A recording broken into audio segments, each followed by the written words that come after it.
What's that? All systems go? Great. Strap in, boys, because I'm taking this baby to light speed in episode 7 of the Kessel Run Review.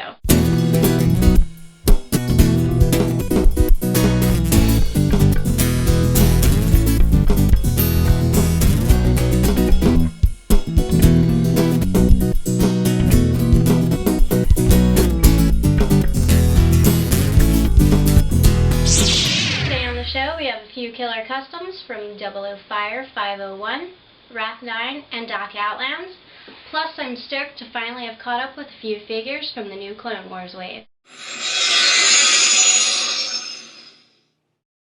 I found 2 new Ahsokas and a Commander Wolffe. Let's take a look. Here we have Commander Wolffe, who served under Jedi General Plo Koon, and is the leader of the Wolfpack squad. He is basically a repaint of a Rex body with a Cody shoulder antenna. He does have a new head sculpt since Wolffe lost an eye in an encounter with Asajj Ventress. And his helmet includes a rangefinder, which, unfortunately, is not posable. Wolffe has an awesome paint job and makes a perfect addition to any clone army. I finally found a Season 3 Ahsoka, and I think she is so cool that I had to pick up 2. She now has elbow articulation that allows for a much larger variety of lightsaber action poses. And not only does she come with both her large and small lightsabers, but included are hilts for both that hook to her belt. She has the best looking and most Ahsoka-like head sculpt we have seen yet. This figure is an excellent translation of one of my favorite characters from the screen. She even stands with that snips attitude that makes her so cool.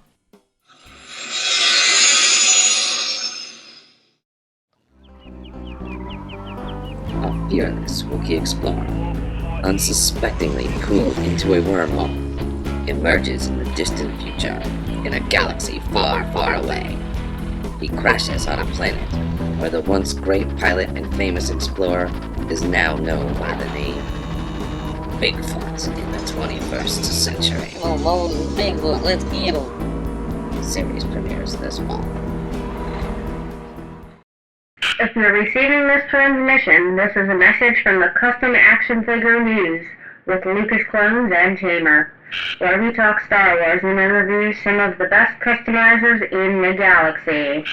Tune into our broadcast frequency through the front page of the Imperial Shipyard. Voting's now open on the Imperial Shipyards for their custom mini-rig contest. If you haven't started to contemplate who you're going to vote for, get on it. The competition is fierce, so let's take a look at some of the entries.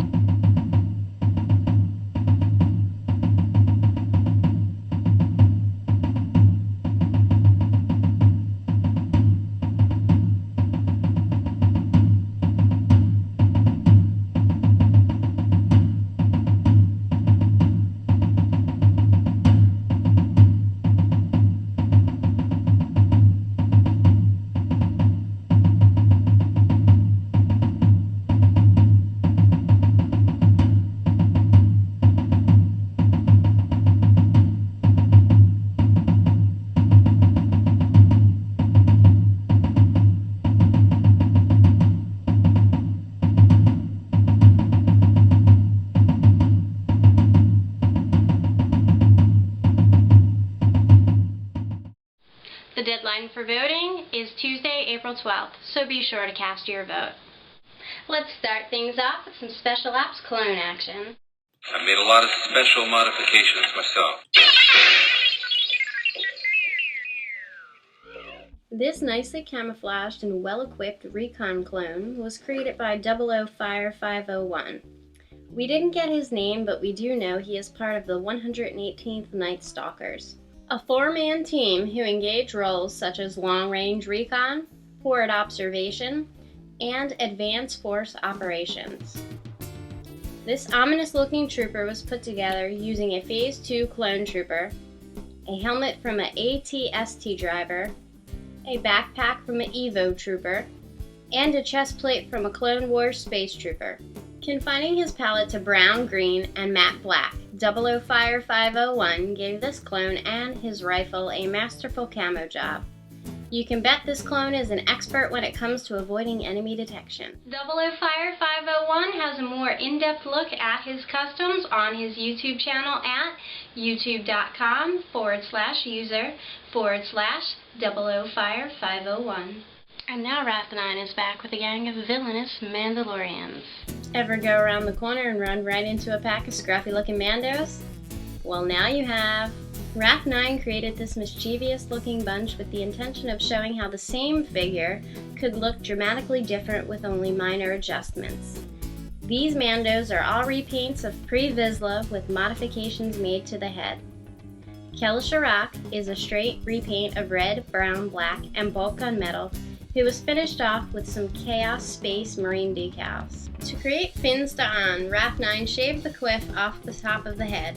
Then he gave him a new blue, brown, black, and bulk gunmetal paint job, and some Warhammer Elder decals. Wrath 9 says Dur Khan was the most challenging. He shaved the head using an X-Acto knife and sanded it to give him a bald look.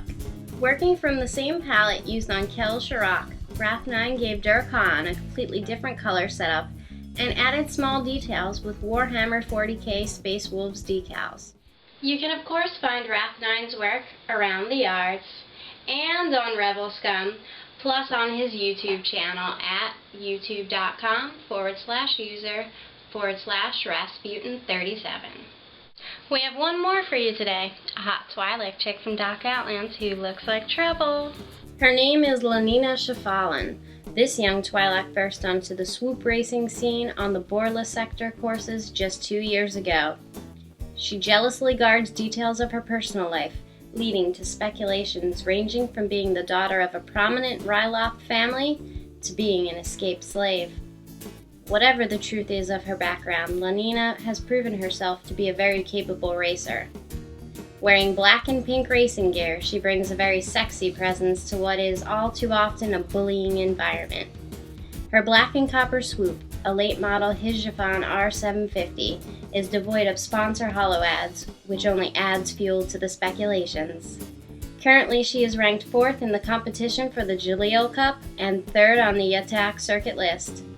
She has been featured on the cover of Gentle Beings Quarterly, twice was cover girl for Galactic Swoop Weekly, and once did the cover of Parks and Track. Doc's work is available on the yards and on his YouTube channel at youtube.com/user/Outland Station. I made a lot of special modifications myself.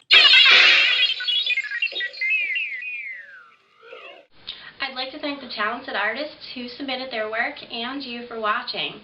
Also, if there's any fangirls out there, I want to hear why you love Star Wars, so leave me a comment on my YouTube channel. He can go about his business. Move along. Earlier today, Tatooine farm boy and time waster Luke Skywalker, seen here in this less than accurate artist portrayal, blew up the Death Star. Now, inhabitants of the Yavin system are in a panic as radiation showers the planet. But officials say radiation levels at the surface are less than that of drinking 7.5 gallons of radiation-infused bantha milk. We'll have more coming up on HoloNet News 9.